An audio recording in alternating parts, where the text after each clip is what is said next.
So I've made it no secret on this channel that I hate Five Nights at Freddy's 4 with a burning passion. It's easily my least favourite gameplay wise of every other game in the entire series, and that's including Freddy in Space 2. Also, it kind of messed up the Five Nights at Freddy's timeline, and that leads me to a point I wanted to mention, and this is involving the other 3 FNAF retrospectives in this series, which all contain a FNAF timeline at the very end of them. And I have scrapped this concept for this video, and instead we're looking much deeper into Five Nights at Freddy's 4 than we have with any other game previously. Now let's cut back the rambling because there's a little bit of background information that you need to know beforehand. So Five Nights at Freddy's 4 is a pretty spooky game and was originally the quote-unquote final chapter of Five Nights at Freddy's. Oh, how wrong that would prove to be in the near future. Freddy, you're supposed to be on lockdown. Vanessa, I'm a material girl. Anyways, as per usual, Scott released a couple of teasers in the build-up to this game's release, which we were looking at now. Starting on April 27, 2015, an image showing Nightmare Freddy with the text Final Chapter was released, alongside a release date of Halloween that very same year. And from here we got a series of other teasers showing us the designs for Nightmare Bonnie, then Nightmare Chica, as well as Nightmare Foxy. And all of the teasers asked very similar questions which seemed to refer to the Bite of 87 at the time. However, in the present day, we know this was about the Bite of 83. Both Bonnie and Chica's teaser asked was it me, with the Foxy teaser asking or me instead of was it me. God, that was a tongue twister to say. That took me 5 minutes to record that one line. Obviously, we now know that these likely refer to the Bite of 83.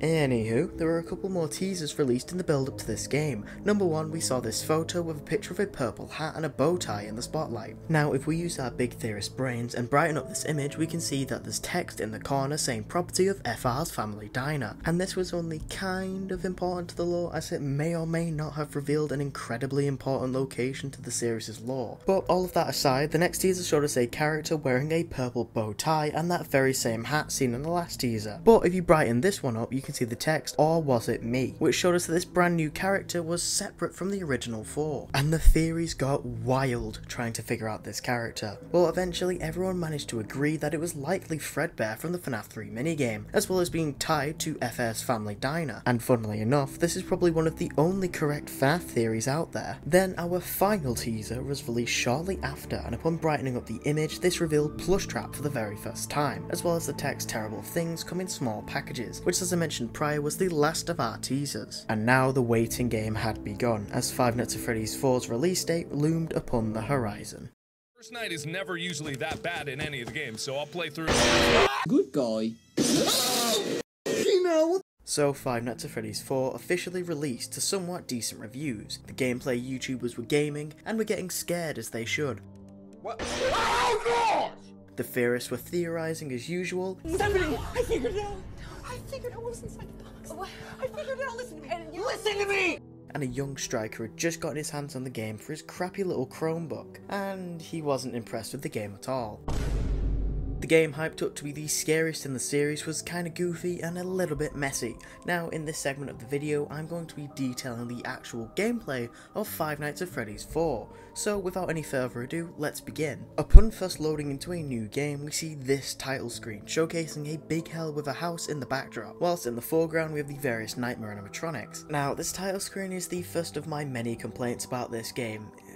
It's ugly, like really ugly, and kinda looks like one of those weird fan games you'll find on GameJolt, especially the font used for the Five Nights at Freddy's 4 text in the top corner. It doesn't even hold a candle to the first 3 games, which mind you, they're very basic, but they get the job done well, and establish the game somewhat pretty good. Anyways, I could sit here for hours nitpicking the title screen, but enough complaining, let's start up a new game. When loading into the first night of Five Nights at Freddy's 4, you're going to be greeted with a pretty well decorated child's bedroom, with a couple of the decorations here actually being references to various things throughout the series. Like the toy phone referring to the phone guy, the fan obviously being the desk fan, aka our lord and saviour in most of the other games. But I have to give credit where credit is due, the Five Nights at Freddy's 4 bedroom is probably one of, if not my favourite, office type area in the entire series. And for good reason too, it sticks out amongst the very basic office designs and overall looks pretty nice. However, that's one of my only positives about this game. Now, in terms of room layout, there are 4 little areas that you can move between, being the main closet in front of you where Foxy can attack from, the 2 doors on either side of you with Bonnie attacking from the left and Chica from the right, then if you turn around you'll spot the bed, which is where the Freddles pop up before Now as these games go, night 1 is relatively boring and you likely won't get attacked as proven by Markiplier. The first night is never usually that bad in any of the games, so I'll play through. Jokes aside, only Bonnie is active enough to attack on night 1, with his AI value starting at 1 and climbing to 3 by 3 AM. Now some of you won't know what an AI value actually is, so I'll explain that right now. The AI level refers to the likelihood that an animatronic can move on a given interval, and in this game that interval is every 5 seconds, and during this time a random number between 1 and 20 is generated. Now if this number is greater than the AI value, then the animatronic won't move. However, if it's lower, the animatronic will then move into its next attack stage. Also, at an AI level of 0, the animatronic is completely unable to move, but this number increases as the nights progress. And that's the basic explanation. There's also a whole calculation thing that goes with this, but even I didn't understand it after explaining it in the FNAF 3 retrospective, so I'm just going to leave it out here. There's plenty of other videos that will explain it better. Also, I may have technically lied about Bonnie being the only active character, as technically both Freddy and Chica have AI levels over 0, but not enough to move. However, for reference, both characters start at 0, with Chica's AI climbing to 1 at 2 AM, then Freddy to 1 at 3 AM. Now, the nights in this game have been slightly lengthened from Five Nights at Freddy's 3, however are still shorter than FNAF 1, clocking in at around 6 minutes total, meaning if you play the game perfectly, it will only take you around 48 minutes to beat everything. Now, there's nothing else really to explain in night 1, but before starting night 2, there's a small thing we need to look at first. A very terrible thing in a small package, if you will. And this is that before every single night after night 1, you get to play the plush trap minigame.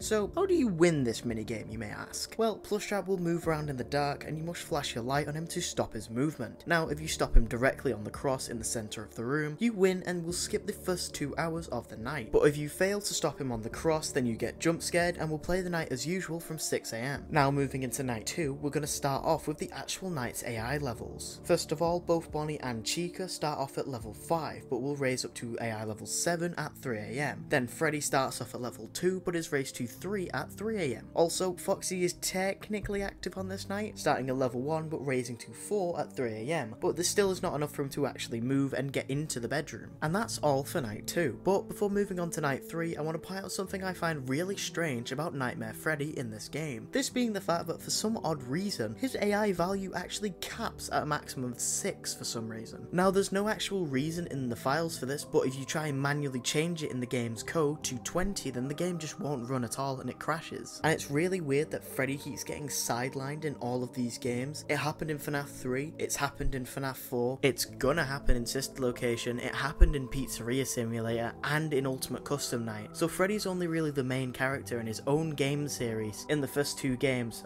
and Security Breach. And even on the 420 max mode for this game, he still peaks at an AI value of 6, which means it's not really a 420 mode unless you count Nightmare Fredbear in the later nights. Anyways, moving on to night 3. There's been yet another relatively small jump in difficulty from night 2. This time around, both Bonnie and Chica start at an AI level of 10, where they maxed out last night and raised to 12 upon reaching 3 AM. This is also the night where Foxy will actually become active. Now, at some points during the night, you'll be able to see him down the corridors as he attempts to sneak into the bedroom, and when he manages to get inside, he will immediately hide in the closet. No, not that kind of closet, silly, although Foxy is indeed a girl boss. Then lastly, there's our favourite material girl, Nightmare Freddy, who starts off at an AI level of 4 and doesn't change once throughout the night. Freddy really picked the short straw in this game. Night 5 is one of this game's redeeming qualities, and my favourite parts of playing Five Nights at Freddy's 4. On this night, all of the animatronics we've seen throughout the game are completely gone throughout the entire night, and this leaves us to fend for ourselves against the main man himself, Nightmare Fredbear. And although the Nightmare animatronics are meant to be scary, we can all agree they aren't really that scary, and the designs for some of them leave a lot to be desired. I won't name names, but Frederick Ferdinand Fazbear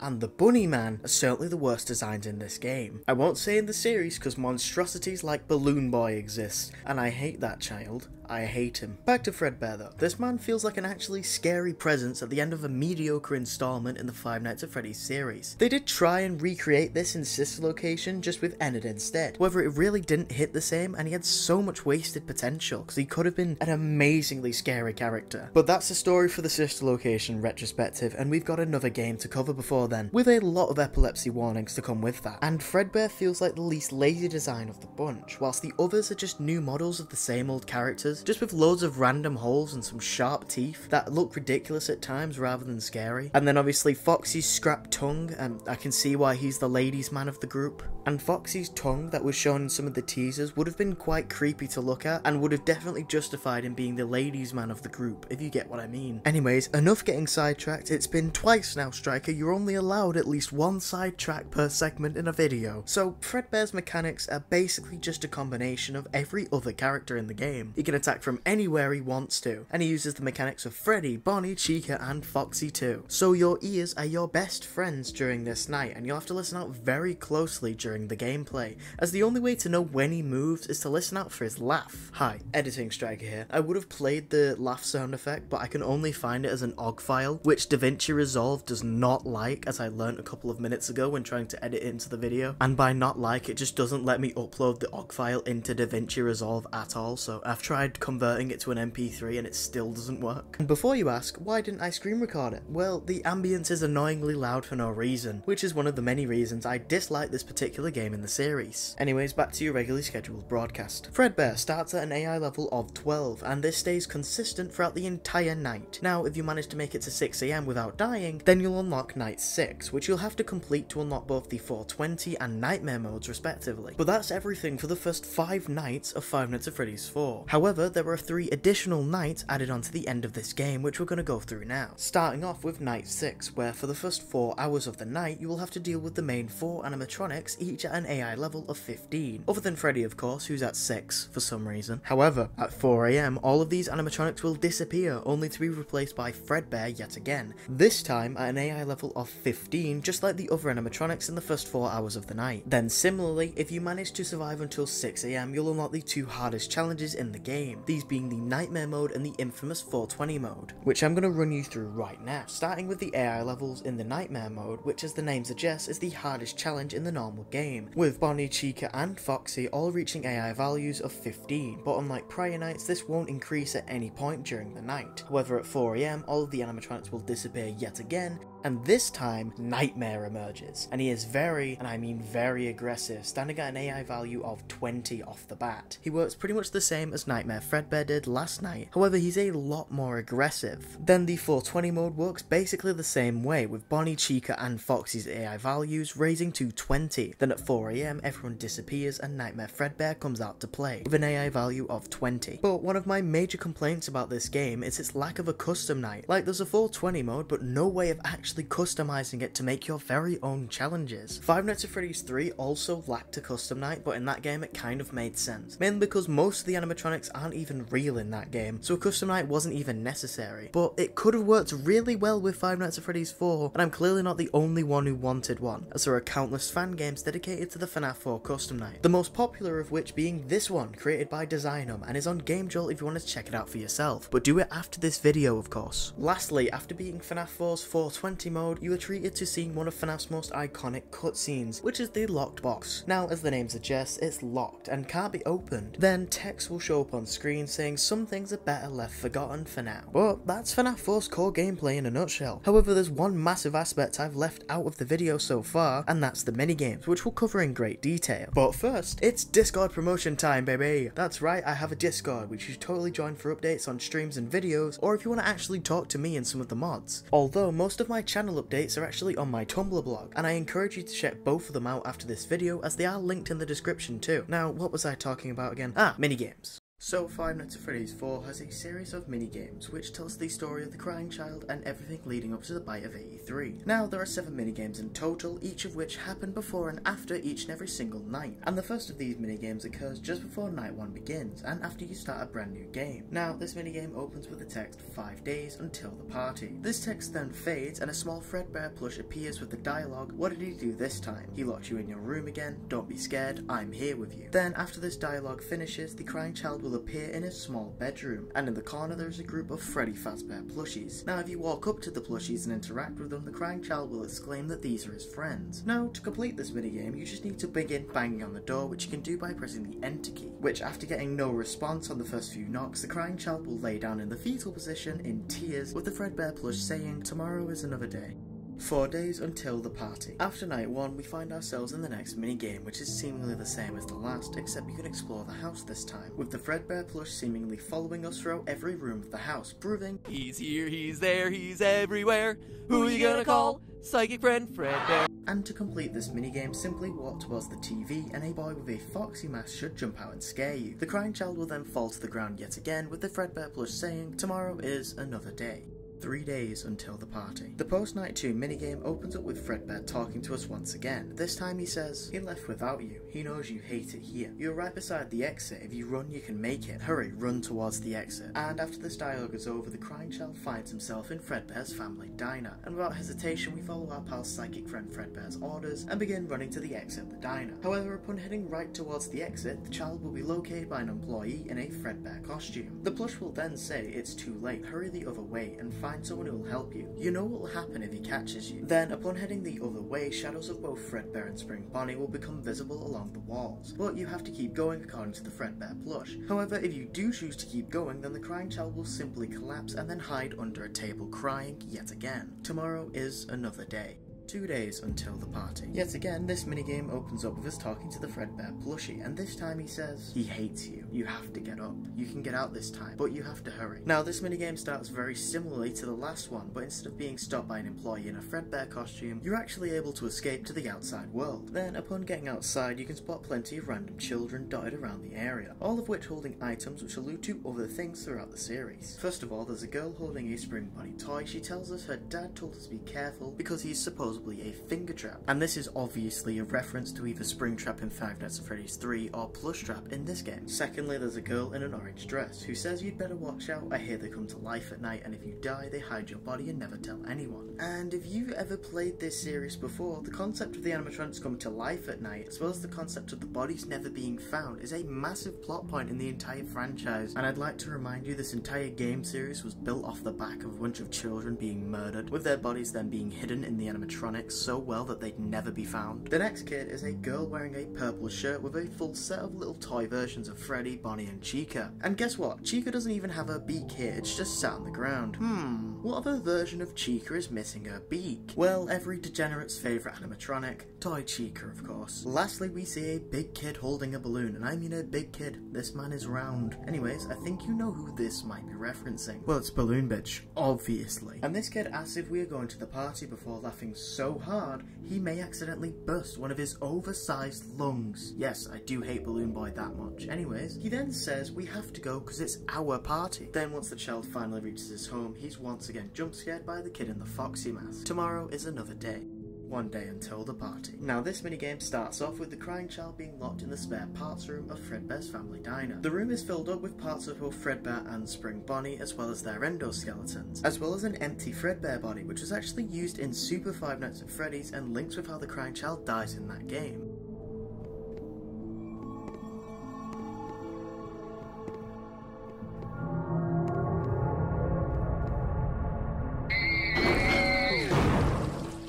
I really want to make a video on Super FNAF, but that's for another day. Back to the minigame. The child is banging at the door, crying and begging to be let out of the room before curling up into the fetal position and continuing to cry as usual as the screen fades to black. 0 days until the party. The crying child is surrounded by 4 older kids, each wearing masks that relate to one of the main 4 animatronics. They mock the crying child, calling him a baby, before taking him to get up close and personal with Fredbear himself. They approach the stage carrying the crying child, who's screaming he doesn't want to go. Then one of the kids say, I think the little man wants to give Fredbear a big kiss, before counting down from 3. And upon finishing their countdown, they lift the child up into Fredbear's mouth, laughing until his jaws snap downwards, crushing the child's skull and upper torso. The 4 big kids stop laughing and the minigame ends.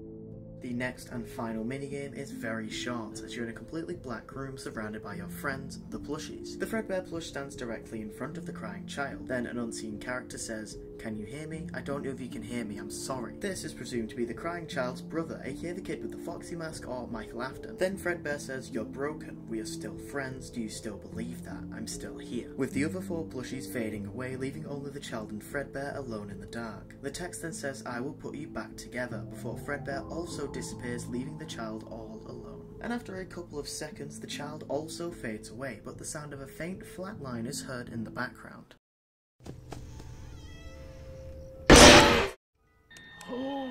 That was a teaser! Oh no! What did I do? On October 30th, 2015, the Halloween edition of Five Nights at Freddy's 4 was released as a free DLC on its Steam page and GameJolt page respectively. However, this Halloween version of the game is unavailable on any ported versions of the game, for example the mobile and console editions. The teasers for the Halloween update began to come out on the 15th of October and started with this teaser featuring the jawless head of Jack O'Bunny. The teaser's file name is called In the Dark. Then a couple of days later, another teaser was released, this time unveiling Nightmare Balloon Boy. Now if you brighten the image, the text hello with a question mark is visible. And Nightmare Balloon Boy is probably the only version of Balloon Boy I will admit to actually kind of liking. He's kind of creepy. And from the Balloon Boy teaser onwards, a brand new image was uploaded onto scottgames.com every 3 days or so. So bear with me whilst I talk about all of these teasers in a little bit of detail. Probably not much detail though. Starting off on the 23rd of October, we were given this image of the bed with the Freddy plush, but upon brightening the image, Nightmare is revealed. And as Dorko kindly pointed out for us, this image is present in the game rather than just being a render like all of the others.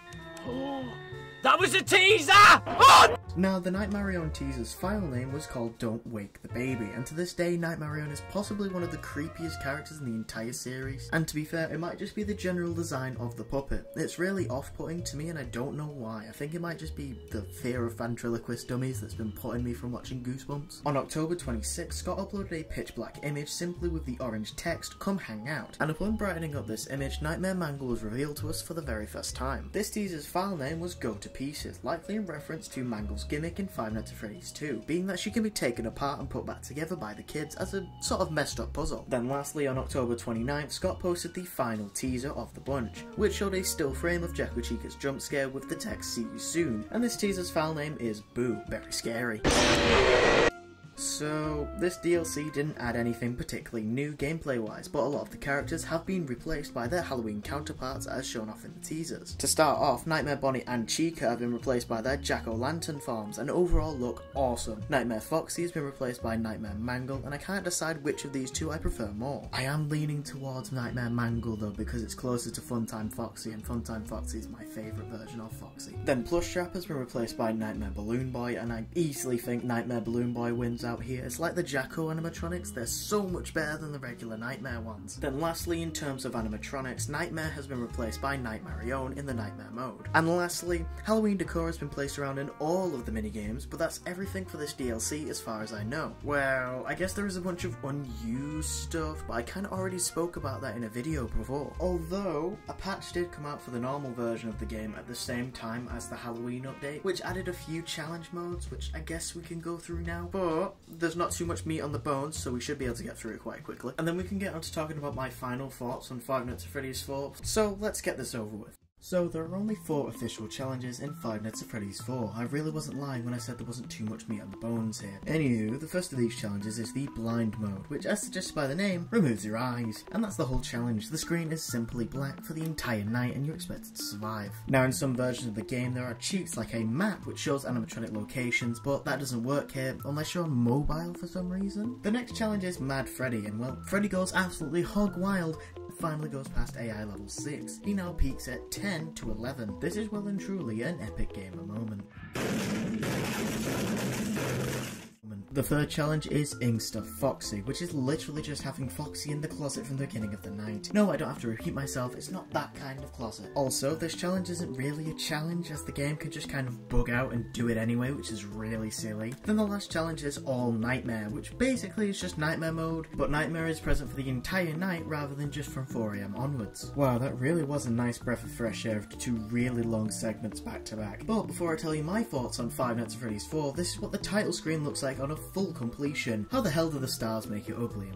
So, Five Nights at Freddy's 4 is a big mess. For one, we have the timeline, which is beaten to a literal pulp with the release of this game. And what I mean by that is, so many things were retconned and changed completely, not to mention the confusion between the Bite of 83 and 7 too. In-game, at multiple points, the ambience is way too loud, and in most scenarios, all I can hear is the goddamn clock in the background, instead of the footsteps or breathing that I need to hear to actually beat the game. Also, in quite a few situations in-game, the audio just glitches out, so you can't actually tell what side it's coming from, as it plays in both headphones for some reason, and for me this kind of ruins the gameplay and makes it irritating to actually beat. But overall, Five Nights at Freddy's 4 is the weakest installment in my eyes. It overly convoluted the lore for one, had some pretty poor and ugly animatronic designs for two, and for three, the title screen is incredibly lazy. Now I get Five Nights at Freddy's title screens aren't absurdly creative as they're all kind of the same gimmick, just with a few differences being like who's on the cover. But come on now, I know Scott could do miles better than this. All in all though, I've never enjoyed a playthrough of Five Nights at Freddy's 4, even after having beaten it a couple of times for myself. However, I'm a fair man, and I can see why some of the fanbase like it so much, however it's just not really my cup of tea. But I have one final thing to talk about, but that's going to need its very own section to do it justice.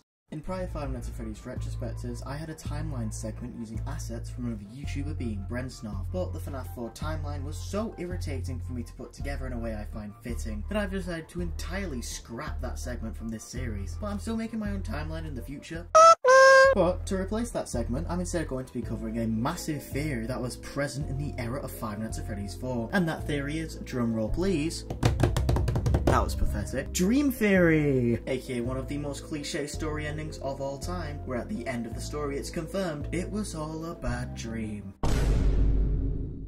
Now, Five Nights at Freddy's 4 heavily hints at this being the case, or at least that the franchise takes place in the mind of the crying child during his coma. Now, this theory mostly holds up across the first 3 games, but is quickly unravelled in Sith's location, which is confirmed to contain a retcon of some kind. And I believe this mysterious retcon could have been Scott Cawthon undoing the dream ending after seeing the backlash to it upon MatPat uploading his game theory about it. Now, I made specific note of some of the children you can talk to in the Night 3 minigame, and this is for one particular reason. They all link up with things we encounter in the games prior to Five Nights at Freddy's 4. For one, the girl with the golden bunny calling it a finger trap, and in the mind of a young child, especially one in a coma without his frontal lobe, and as we can see, most of his head being crushed, this name could easily be forgotten and muddled up to make Springtrap, who is a golden bunny who has trapped a person inside. Springlock Failures could be a dramaticized version of being pinched by the trap. Then the boy with the balloon could very easily inspire Balloon Boy's existence. It's really too bad that the crying child couldn't conjure up a gun.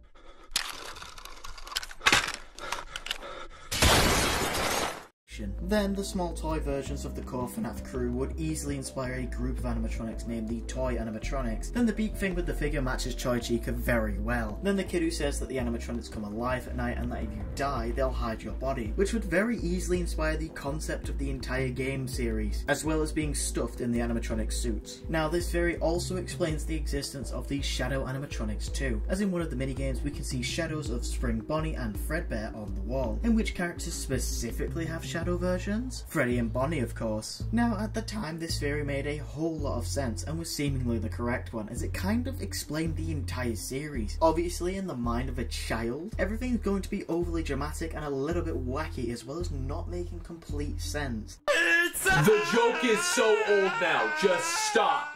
But after game theory popularised this idea, it got insane amounts of backlash, mostly from the theorist community over on Reddit. Similar amounts of backlash as the Gregory is a robot theory. And I believe Scott Cawthon retconned this out with the creation of Five Nights at Freddy's sister location after seeing the backlash. But that's the dream theory for you. I think we're going to start talking about more FNAF theories in these videos because there's a whole lot of interesting ones out there. However, that's the end of this retrospective, the first of 3 that I'm planning to release over this spooky month. The next video to come out is going to be all about A Shadow Over Freddy's, which is a terrifying Five Nights at Freddy's fan game created by Fiznom. Now, I've been working on that one since April, and it's October now, and it's finally coming out. However, I did have quite a decent bit of help from some friends, one of which being the Undertale buildman himself, Dodge Creations. I wasn't lying when I said he'd be on this channel a whole lot more than his own channel in recent times. But if you did enjoy this video, make sure to like and subscribe for more stuff like this one, join the Discord to be part of our slowly growing community, and watch another one of these. I put one out every 2 weeks on a Friday. And I'll see you all next time. Goodbye everyone.